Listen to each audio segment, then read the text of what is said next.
essayé de voir les péripéties qui me sont arrivées un peu avant de partir. Et donc là, aujourd'hui, j'ai la fierté de vous dire que ça y est, je suis partie. Et je pense que pour comprendre l'Inde, il faut vraiment le voir en fait. Donc je vous laisse voir les premières images qui m'ont marquée.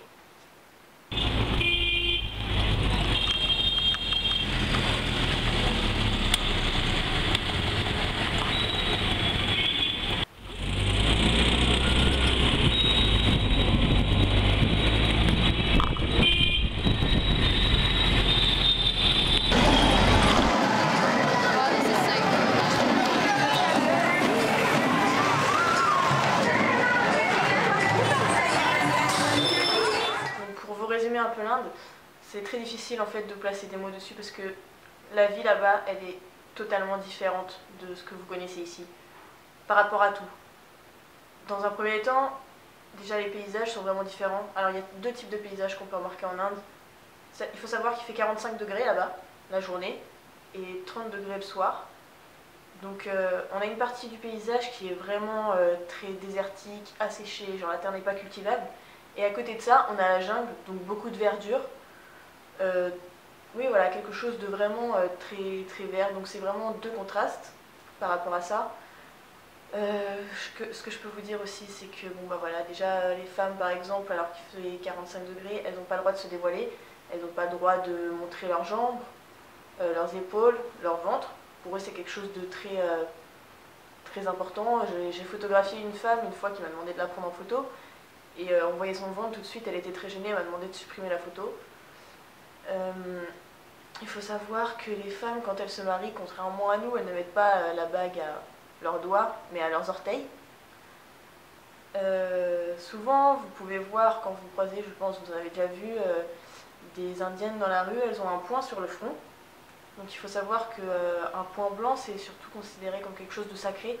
Quand vous allez voir un point noir, c'est pour les femmes qui sont célibataires et le point rouge pour les femmes mariées. Donc ça, c'est une petite astuce qu'on ne connaît pas forcément, mais bon, maintenant vous pourrez le savoir quand vous verrez les femmes indiennes, vous les croiserez dans la rue. Donc voilà, comment s'est passé mon séjour. Donc je suis arrivée le dimanche, donc j'ai rencontré les autres volontaires. Donc il faut savoir que j'étais la seule française, il y avait vraiment toutes les nationalités différentes. J'ai rencontré des Américains, des Anglais, des Italiens, des Hollandais, enfin il y avait vraiment de tout et j'étais la seule française, donc j'ai passé la totalité de mon séjour à parler anglais. Donc ça m'a permis de refaire un peu la langue, mais c'est vrai que tout de suite une complicité s'est vraiment installée parce que là-bas il n'y a pas de connexion internet, donc j'ai pas pu communiquer avec les gens en France pendant un peu plus de 2 semaines.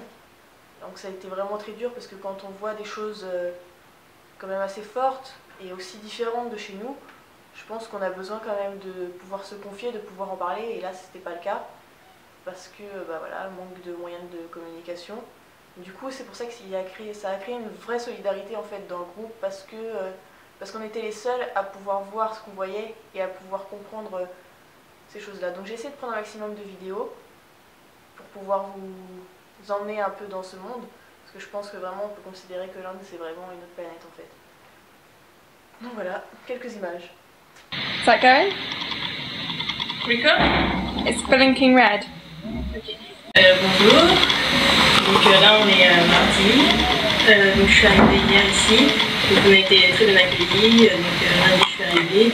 On a été très bien accueillis. Ils nous ont accueillis avec des colliers en fleurs et d'autres fleurs en bouquet. On nous a aussi offert des morceaux de sucre. Et donc ça doit être les bonbons en Inde, je pense. Donc voilà, après on a mangé. Donc, on a pu apercevoir aussi la belle vue que je vais vous montrer sur une autre vidéo. Donc ça c'est le toit de notre bâtiment sur lequel on peut aller tranquillement. Donc ce qui est très compliqué ici, c'est qu'on n'a pas le droit ni de fumer ni de boire. Enfin, c'est très compliqué pour les fumeurs surtout. Et donc du coup, on doit un peu se cacher pour pouvoir fumer. Donc on a le droit d'aller fumer sur le toit juste la nuit justement, parce que les autorités ne veulent pas qu'on fume. Après, bon, ce qui a été très touchant, c'est qu'en fait c'est une petite fille qui nous sert à table, donc comme je vais ramener quelques fournitures scolaires, je lui ai proposé d'en prendre. Comme elle ne parlait pas du tout anglais, c'était un peu difficile pour elle de comprendre. Mais voilà, donc elle l'a pris, elle hésitait, elle en a pris un, au début elle commence à prendre un crayon alors que j'avais un sac rempli de crayons devant elle. Je lui ai dit d'en prendre d'autres, mais voilà, elle n'a pas trop compris, donc du coup au final elle a pris une palette de 20 fleurs, donc elle était super contente, ça m'a touchée quand même. J'ai pas les images, mais bon, je vous en montrerai pour d'autres pour les enfants. Et donc voilà, et donc après on s'est couché, et puis là ce matin on a commencé le travail, on a rencontré quelques enfants, donc je suis toute dégueulasse. Et voilà, donc on a commencé le chantier, et après cet après-midi je pense qu'on va continuer. Donc voilà, à bientôt. Donc pour vous parler un peu de ce que j'ai fait en Inde, donc je suis arrivée le dimanche, à partir du lundi on est parti en fait dans le lieu où je suis restée 2 semaines. Donc c'était un campus. Dans le campus, donc, il y avait le bâtiment des volontaires. Et à côté de ça, il y avait aussi un hôpital pour les enfants handicapés. Il y avait aussi une maison pour les personnes qui étaient en fait handicapées ou paralysées de la colonne vertébrale ou amputées. Il y avait une école et il y avait un orphelinat aussi encore pour les enfants handicapés. Donc le travail nous qu'on a fait, c'est donc du lundi au vendredi. On se levait vers 8h et de 9h à 13h on travaillait sur les chantiers. Donc on a construit une aire de jeu pour les enfants, on nettoyait un peu les murs des écoles. Donc on a construit des aires de jeu pour les enfants, on a nettoyé un peu les murs d'une école, enfin on a travaillé à la construction d'une maison. Donc voilà, on a fait pas mal de choses. Donc ça c'était plutôt le matin de 9h à 13h, ensuite on allait manger et l'après-midi on allait jouer avec les enfants, surtout en particulier des enfants handicapés. Donc il faut savoir que nous les Européens, on est quasiment idolâtrés de ces gens-là là-bas parce que je ne connais pas vraiment la raison, mais sincèrement ça touche beaucoup de voir que des gens viennent vous voir pour prendre une photo avec vous alors qu'ils ne vous connaissent pas, à croire nous sommes, je sais pas, des célébrités. Et donc voilà, ça m'a beaucoup touchée. Un des jours que je me rappelle bien, c'est le jour de l'indépendance de l'Inde. Donc en fait, il faut savoir que l'Inde, c'est vraiment quelque chose de très religieux et aussi très concentré. L'école, c'est quasiment l'armée. Donc vous pouvez voir la preuve en image.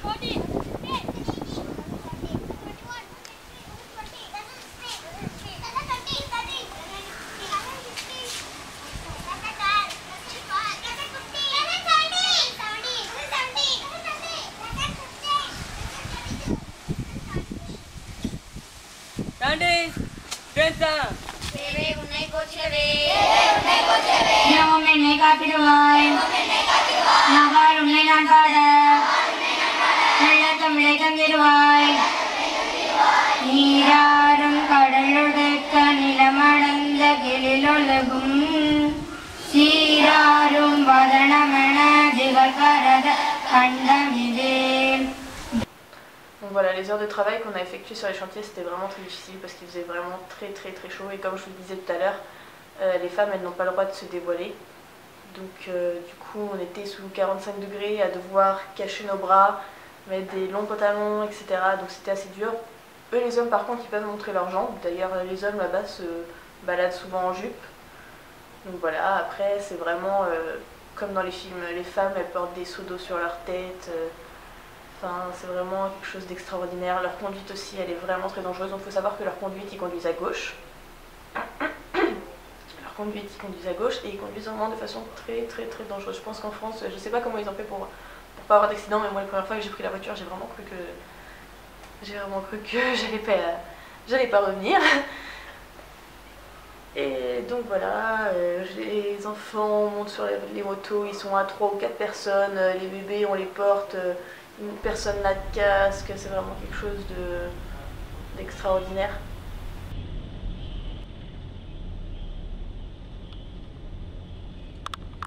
Voilà. Après il faut savoir aussi en Inde qu'il y a certaines traditions, si je puis dire. Donc en Inde on n'utilise pas de papier à toilette, donc moi j'ai dû en acheter au supermarché. Mais voilà, en Inde, on n'utilise pas de papier toilette, on va aux toilettes en s'essuyant avec sa main gauche. Et comme on mange avec les mains, il est interdit de manger avec la main gauche. Et il faut seulement manger avec la main droite. Donc il n'y a pas de couvert là-bas, donc ça a été assez compliqué au début. Et c'était très mal vu quand vous pouviez manger avec la main gauche. Donc voilà. Après, par rapport à ce que je peux vous dire à l'orphelinat, ça n'a pas toujours été simple, dans le sens où on a pu remarquer avec les autres volontaires que les enfants handicapés, en fait, quand on n'était pas là, ils se faisaient frapper par les personnes qui s'occupaient d'eux. Donc c'était assez difficile. Et du coup, on essayait de rester le maximum de temps possible avec eux, parce qu'on savait que tant qu'on était là, il se passerait rien. Et j'ai trouvé ça assez dur parce que déjà, de frapper des enfants, j'ai du mal à le concevoir. Mais de frapper des handicapés, là par contre, je trouve ça dur. Après, voilà, on remarquait que les enfants n'étaient pas forcément bien traités aussi dans le sens où souvent les enfants se faisaient dessus et qu'ils n'étaient pas changés. Donc pour nous, c'était aussi assez difficile de pouvoir apporter l'amour qui leur manquait à des enfants, on voyait, qui n'avaient pas les soins appropriés. Donc on essayait de faire le maximum d'efforts, surtout qu'il y avait des enfants, donc il y avait des handicapés physiques et des handicapés mentaux. Il y a une petite en particulier qui était handicapée mentale mais aussi physique, qui m'a beaucoup touchée et du coup c'était très difficile d'établir un lien avec cette petite. Donc pour établir un lien avec elle, souvent ce qu'on lui faisait c'est on lui chantait des chansons et ça la faisait rigoler, donc ça nous faisait plaisir. D'ailleurs je crois que j'ai une vidéo d'elle.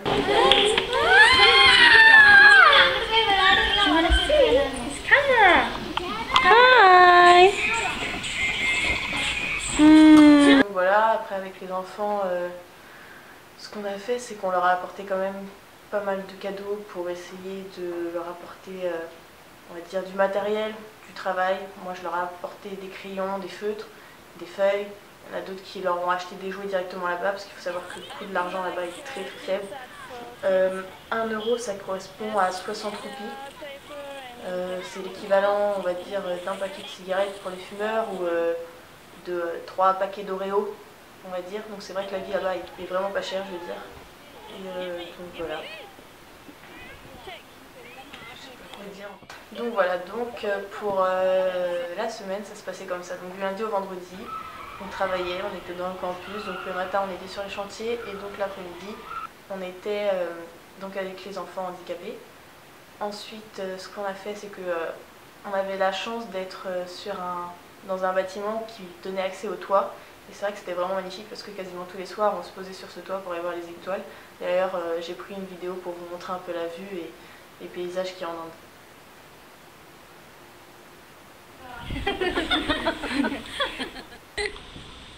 It's a movie? Yeah. Let's give a video. நம்ம கிளைமேட் எல்லாம் அவங்க எல்லாரும் கூடயும் சேர்ந்து நின்று எடுக்குமா? அப்படி வா.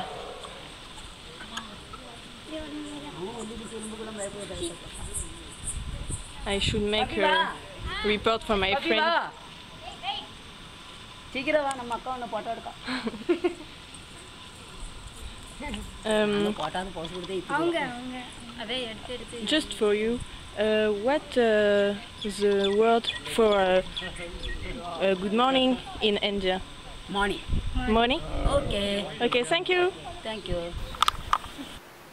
Donc une des activités que j'ai fait avec les enfants, parce qu'ils n'avaient pas forcément le matériel pour pouvoir faire ce genre d'activité, on a joué au jeu des statues. Donc il faut savoir que eux, les Indiens là-bas, ne parlent pas anglais. Donc le seul lien qu'on avait avec eux, en fait, c'était un de nos coordinateurs. Donc nos coordinateurs qui parlaient à la fois indien et anglais. Du coup, on passait par eux pour leur faire passer le message. Maintenant, c'est vrai que moi, j'ai fait une petite activité qui, on va dire, n'avait pas forcément besoin d'utiliser la parole pour leur faire comprendre les règles du jeu. Donc on a joué au jeu des statues. C'est-à-dire que donc je jouais à la musique, au moment de mettre la musique, les enfants dansaient. Et quand la musique se stoppait, on devait s'arrêter. Celui qui ne se stoppait pas était éliminé. Donc j'ai pris aussi une vidéo de ça, vous pouvez la regarder.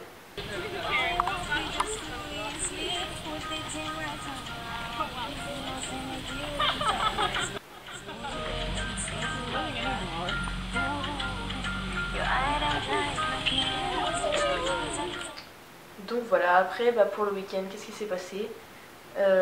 On est parti en fait visiter un peu l'Inde parce que c'est vrai que du coup toute la semaine on était un peu enfermés dans ce campus, on ne pouvait pas sortir non plus comme on voulait. Donc on est parti passer la nuit sur un bateau et on est parti exactement dans la jungle. Donc c'était vraiment magnifique, un tout autre paysage et de voir que même dans la jungle il y a encore des personnes qui vivent. Il faut savoir que là-bas quasiment tout le monde vit dans des bidonvilles. Donc c'est pas forcément évident, mais je pense que ce qui n'est pas évident surtout, c'est pour les gens comme nous, qui vivent avec un luxe comme celui-ci. Enfin, on ne se rend pas forcément compte, mais eux, ils ont toujours vécu dans des bidonvilles. Donc pour eux, ils ne sont pas pauvres, pour eux c'est la vie normale. Parce que c'est nous, quand on les voit, on a de la peine pour eux, mais eux, ils n'ont pas de peine pour eux-mêmes en fait. pour eux c'est une vie normale, ils se rendent pas compte de comment nous on vit. C'est pour ça qu'ils font pas vraiment de contraste entre eux, enfin entre nous et eux quoi. Donc voilà, on a passé la nuit sur le bateau, c'était vraiment magnifique. D'ailleurs je me suis baignée aussi dans la rivière en Inde alors qu'il y avait un peu des... On a vu des serpents en fait dans la rivière, mais bon, on va dire que c'est quelque chose d'unique et je pense vraiment que c'est un souvenir que je garderai toute ma vie. Malheureusement, j'ai pas de vidéo de ce passage. Qu'est-ce que je peux vous dire aussi? Donc le lendemain après on est parti à la plage, on est parti à la mer, donc à la frontière de l'Inde et du Sri Lanka. C'était vraiment... c'est pas la mer Méditerranée, hein, les vagues là-bas elles sont vraiment très très très grosses. Donc ça faisait un peu peur et donc voilà, après on est retourné au campus et on a entamé la deuxième semaine. Donc les travaux, on a construit une aire de jeu pour les enfants. Donc voilà, je pense vraiment que ce voyage en Inde aura bouleversé en quelque sorte ma vision des choses.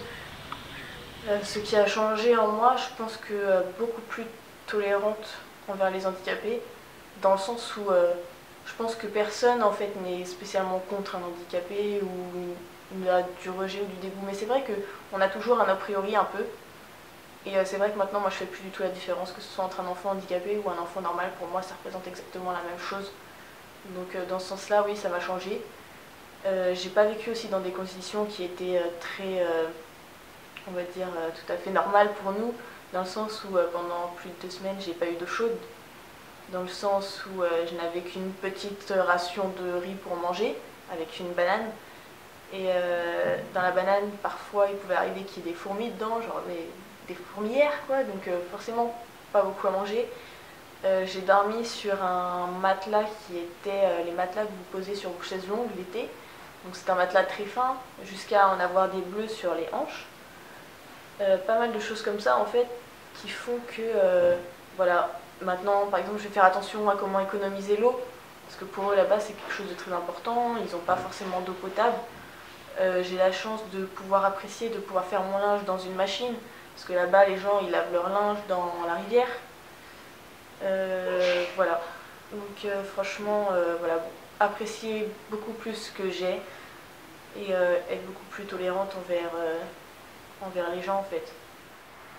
Bon, bah, pour finir, j'aimerais vraiment remercier toutes les personnes qui m'ont aidé à partir, que ce soit financièrement ou volontairement. Donc en particulier la mairie de Ferrières, la communauté des communes de la Briboisée, le conseil général et l'organisme Envie d'agir. Donc voilà, je vous remercie énormément pour votre soutien. J'aimerais aussi remercier le point d'information jeunesse aussi, si j'ai envie de le dire. J'aimerais aussi remercier le point d'information jeunesse parce que ça m'a beaucoup aidé en fait à m'organiser et je conseille à tous les jeunes qui veulent monter des projets de ne pas hésiter à aller au pige parce que c'est grâce à ça en quelque sorte que je suis partie. Et je pense pas que j'aurais pu m'organiser pour mon voyage si j'étais pas allée là-bas. Voilà, merci.